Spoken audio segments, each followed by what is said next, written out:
So Andrew and I have just been out. Andrew's got a little bit more twist than me, and has a little bit more a little bit more depth. So what I'm going to do is I'm going to put a little bit more depth because mine was set up to be in how many kilometres an hour? 13 kilometres an hour. So I actually had a lot of flatter sail, not as much guts. So I'm putting some guts into it. I'm going to just tighten that, ease the backstaff a bit. I'm just going to ease the backstaff a little bit just to tighten the leech a little. So I've just eased the backstaff a little. And that will tighten up that leech. That's my dog barking.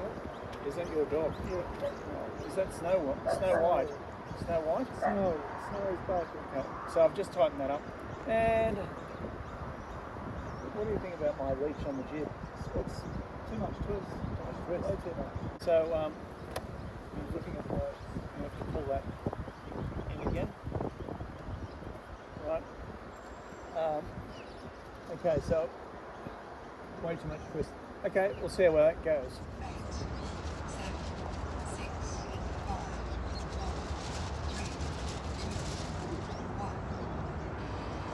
All clear.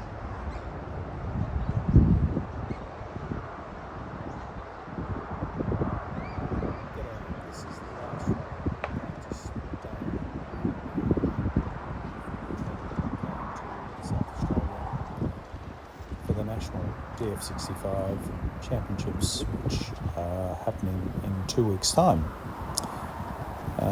We're doing a road trip down there, and we'll be carrying a couple of boats. From Queensland. We have 4 boats going, and I've been trialling and running with Andrew today up at Springfield Lakes. This is one of our first races which we had. The race officer was Andrew, so he was unable to participate. And you see here 5-2 has gone around the top mark in first place with the rest of the fleet following. What's interesting in this race is we have a very strong breeze which blows in around about 20-25 kilometre an hour southwesterly, which blows in, which will be consistent with what we'll have in the national championships. What is interesting is to see how the boats handle these conditions, and it's really important to understand how to steer in these windy conditions. It's critical because you can spend a lot of time nosediving, a lot of time luffing up, a lot of time going backwards. But key to this is to maintain relatively good control over your vessel, and you do this by easing your sails out and bearing away and changing the angle of attack on your 2 jib booms, your booms, so that it minimises the amount of windage on your sails. And you can see here 5-2 is doing that. He's easing his sails out as those strong gusts come through and maintaining his speed, his boat speed. And what you'll notice here is that 5-2 continues to gain on his competition by making sure that he is moving quickly through the water, but importantly not luffing and increasing the angle of attack from normally around about 30 degrees to around about 45 degrees against a stronger breeze. It's extremely important to do this. You can use your toggle to ease your sheets out, or alternatively, if you've got consistent puffs, is to use your high and low mode and flick it on and off as you see the puff coming through. You'll see the puff's about to come through. 5-2 eases his sails off. You can see he's eased his sails off, accelerates forward and moves forward a little bit further forward. Very important to get used to using your high-low modes in these puffy conditions as it makes a significant difference to your upwind performance. Let you enjoy this, the rest of this. What's interesting in this race is that 5-2 does bury a nose, and the competition from behind picks up a nice puff, and they all consolidate their positions at the bottom mark. And it will be a very, very tight finish. Yeah, good. This is at Springfield Lakes, which is about a half an hour from 52's in front. I'm filming south of second, Brisbane. third and fourth because it's a pretty close We have race at the roughly moment, so 20 this odd is boats second, which third, sail fourth. here on a regular basis.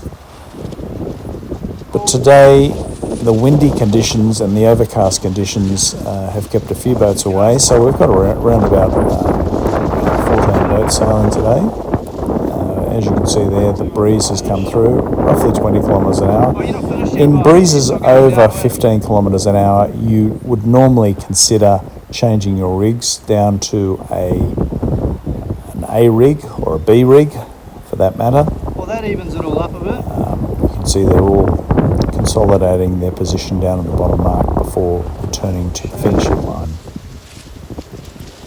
Good practice run for Adelaide, which will have very variable breezes, with the prediction being averaging 20 kilometres an hour or thereabouts, increasing up to 30 and 35 kilometres an hour. So there will be multiple rig changes required, and some very difficult and challenging conditions will be experienced.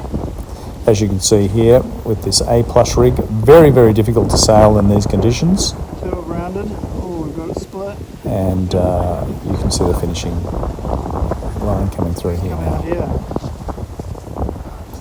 Look forward to the stay tuned, because we have another race where Andrew and Mike have a very Someone will good have to write duel the coming scores up down, I think. shortly, I'm gonna film and I it. think you'll enjoy that.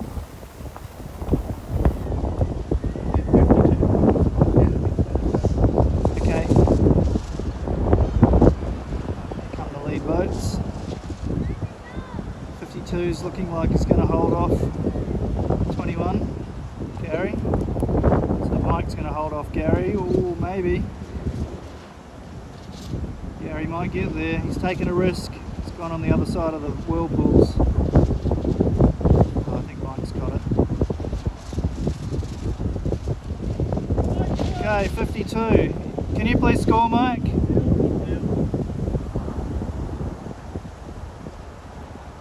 21's next. So 52, 21. We've got a good race now for third. 673 is going to get it. 673. 97. We've got 145 coming up.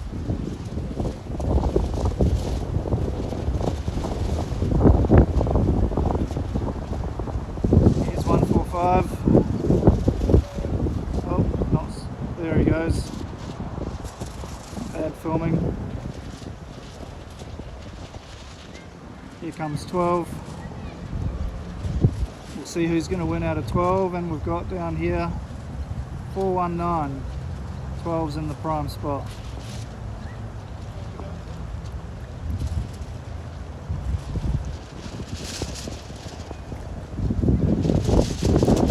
Oh, Gus might change it. 419 on starboard. Oh no, you got a knock.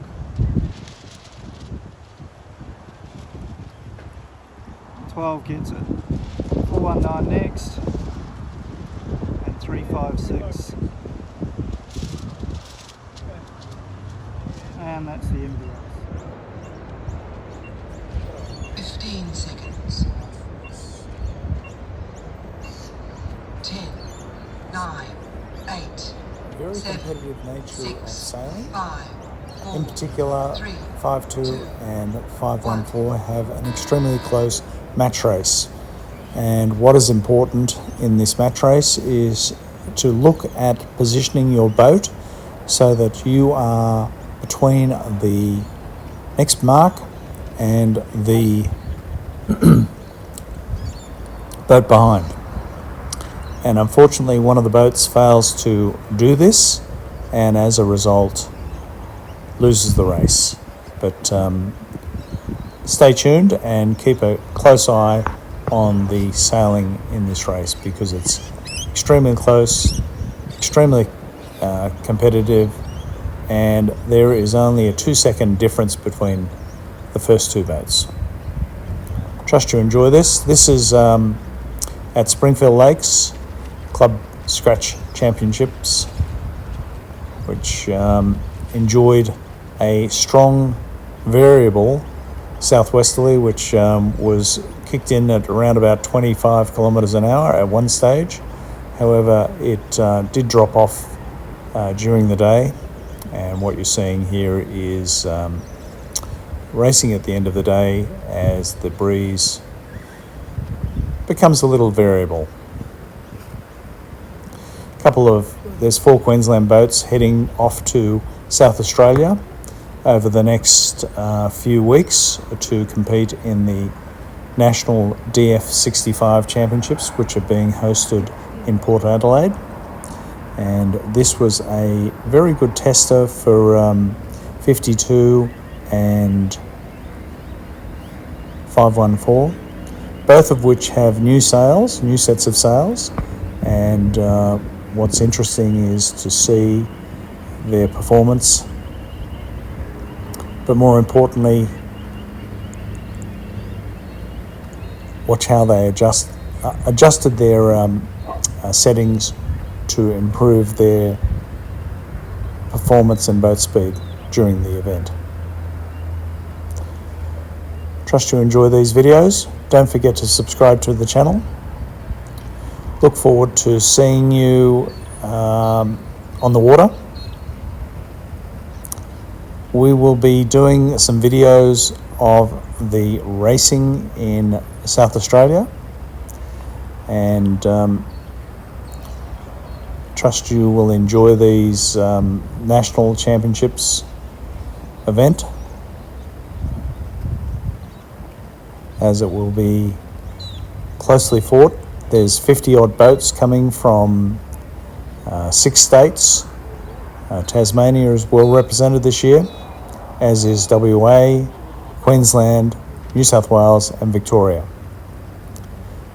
South Australia also has a strong contingent of boats, and what's interesting is the conditions will be extremely challenging.